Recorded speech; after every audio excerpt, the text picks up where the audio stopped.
The Baltimore Catechism, Lesson 6, on Sin and its Kind. Question: Is original sin the only kind of sin? Answer: Original sin is not the only kind of sin. There is another kind of sin which we commit ourselves, called actual sin.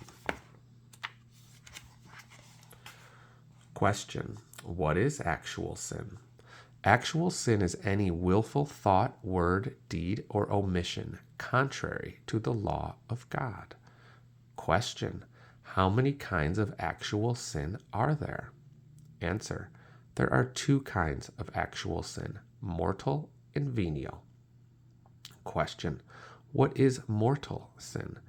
Answer: Mortal sin is a grievous offense against the law of God. Question: Why is this sin called mortal? This sin is called mortal because it deprives us of spiritual life, which is sanctifying grace, and brings everlasting death and damnation on the soul. Question: How many things are necessary to make a sin mortal? Answer: To make a sin mortal, 3 things are necessary: a grievous matter, sufficient reflection, and full consent of the will. 57. What is venial sin? Venial sin is a slight offense against the law of God in matters of less importance, or in matters of great importance. It is an offense committed without sufficient reflection or full consent of the will. Question: Which are the effects of venial sin?